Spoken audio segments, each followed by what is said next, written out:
नमस्कार, मैं हूं विनोद कुमार शुक्ला। आयोग तक पे आपका स्वागत है।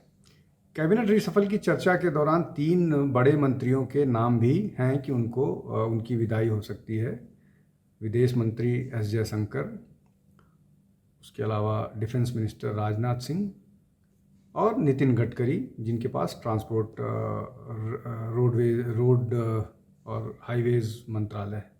अब ये निश्चित तौर पर इस तरह के कयास लगते रहते हैं, लेकिन क्या इन कयासों में सच्चाई है, और सच्चाई है और नहीं है तो क्यों ऐसा किया जा रहा है? सबसे पहली बात यह है कि पॉलिटिकल पार्टीज़ इन 3 परफॉर्मिंग मिनिस्टर्स को, मतलब अगर आप इन 3 में कम से कम 2 की बात कर रहे हैं, एस जयशंकर और नितिन गडकरी की, तो एस जयशंकर के बारे में ऐसा है कि विदेश मंत्रालय को लेकर के जिस तरह से उनका काम है वो इम्पीकेबल है, उस पर कोई डाउट नहीं। और प्रधानमंत्री उनके काम से संतुष्ट हैं। जिस तरह से उन्होंने पूरा डिप्लोमेसी को या भारत की कूटनीतिक जो स्ट्रैटेजी रही है उसमें एक 360 डिग्री का चेंज किया है, इसलिए उनके जाने को लेकर के बात हो रही है थोड़ा सा संदेहास्पद। वैसा ही हाल जो नितिन गडकरी के बारे में है, जिस तरह से उनके मंत्रालय ने पूरे देश में सड़कों का जाल फैलाया है।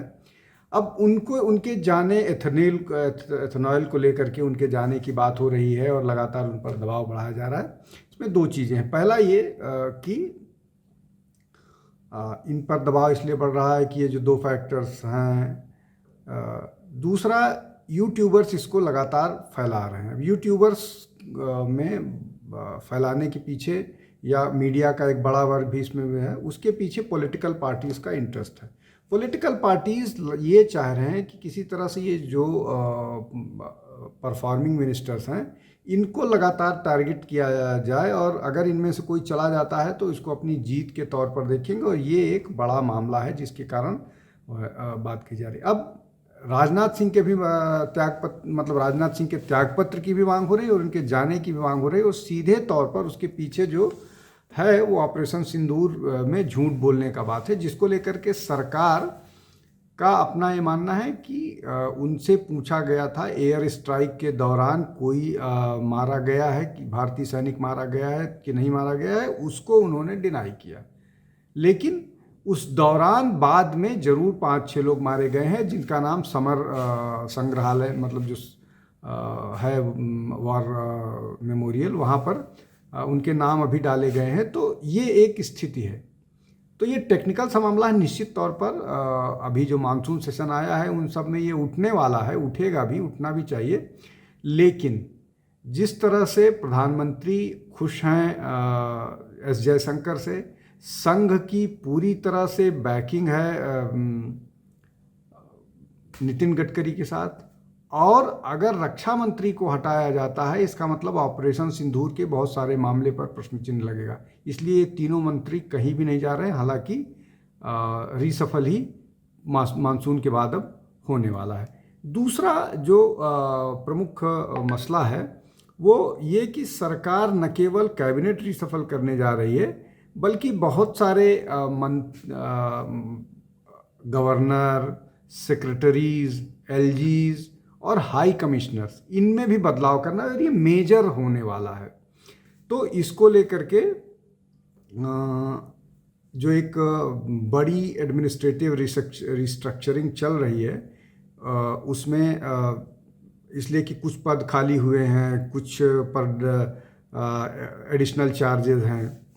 बहुत सारे गवर्नर ऐसे हैं जो अपना टेन्योर पूरा कर चुके हैं। बहुत सारे की उपयोगिता अब नहीं रह गई है पॉलिटिकल दृष्टि से।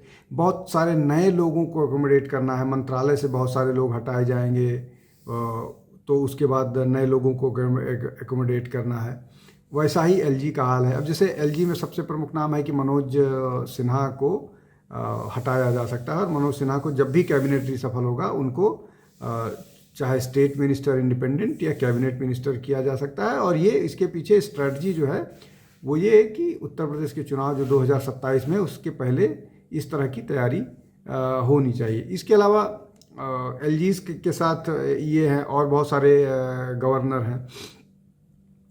इसके अलावा बहुत सारे देशों के हाई कमिश्नर्स और एम्बेसडर भी बदले जाएंगे। बहुत बहुत सारा, अब जैसे मिडिल ईस्ट को लेकर के बड़ी है, अभी कुछ लोग बदले गए हैं, लेकिन मिडिल ईस्ट में बहुत सारे बदलाव की ज़रूरत है, यूरोप में बहुत सारे बदलाव की ज़रूरत है, जहाँ पर हमको न केवल अपने बिजनेस इंटरेस्ट बल्कि और भी जिस तरह से वॉर वाली सिचुएशन हर जगह फैली हुई है, तो उसमें हमको उसके मद्देनज़र हमको ऐसे लोगों को भेजने की तैयारी है जो इन सब चीज़ों को बेहतर ढंग से डील कर पाए, और जो डोमेन एक्सपर्ट्स हैं, उस पर्टिकुलर इलाके के एक्सपर्ट हैं, जो यहाँ उस डेस्क पर हैं, भारत में रह करके मंत्रालय में उस डेस्क पर हैं। और ये रीसफल सब मतलब एक के बाद एक होंगे, सक्सेशन उसमें होंगे। इन सब पर तैयारी की जा रही है, इनकी सूची बनाई जा रही है, किनको कहाँ, मतलब गवर्नर से लेकर के मंत्री से लेकर के गवर्नर, सेक्रेटरीज, हाई कमिश्नर, ये सारे के सारे के बदलाव एक के बाद होंगे और जल्दी ही होंगे, इस तरह की बात निकल करके आ रही है। तीसरा जो मसला है वो ये कि तृणमूल कांग्रेस की जब से सरकार गई है, उनके सभी नेताओं को जनता के आक्रोश का सामना करना पड़ रहा है। अभी तक होता था कि किसी काउंसिलर को, किसी पूर्व एमएलए को, किसी एमएलए को टारगेट किया जाता था, अभिषेक बनर्जी को भी टारगेट किया गया, और अभिषेक बनर्जी पर भी वो कह रहे हैं उनको झापड़ मारने की भी कोशिश की गई। अब एक नया वीडियो सामने आया है जिसमें महुआ मोइत्रा ने ये दावा किया है कि वो एक मीटिंग कर रही थी, और वो मीटिंग जो है अपने पार्टी के कार्यकर्ताओं के साथ कर रही थी, और पार्टी के कार्यकर्ता जो थे वो किसी ऐसी जगह पर थे जो पब्लिक वो नहीं था, प्राइवेट प्रेमिस में कर रहे थे, तो उन पर पत्थर फेंके गए, अंडे फेंके गए। इसको लेकर के उन्होंने जो डीजी हैं पश्चिम बंगाल के, उनको टैग करते हुए एक सोशल मीडिया पर वीडियो डाला है, और भी उनसे बात भी की, फ़ोन पर बात भी की। लेकिन हो क्यों रहा है ऐसा? अब निश्चित तौर पर तृणमूल कांग्रेस के नेताओं को लेकर के वहाँ की जनता में बहुत नाराज़गी है, न केवल इस बात को लेकर के कि उन्होंने भ्रष्टाचार किया, बल्कि इस बात को लेकर के भी कि उन लोगों ने क्रिमिनल्स जो थे उनको प्रोटेक्ट किया, और स्पेशली जो क्राइम अगेंस्ट वुमेन के अपराधी थे उनको भी प्रोटेक्ट किया। और केवल वो लोग नहीं, जो मतलब महिला सांसदों ने भी इस पर चुप्पी साध करके रखी।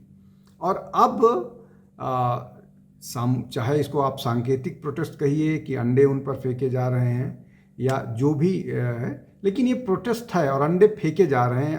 कम से कम अब तक 10 इस तरह की घटनाएं हो गई जहां तृणमूल कांग्रेस के नेताओं पर अंडे फेंके गए।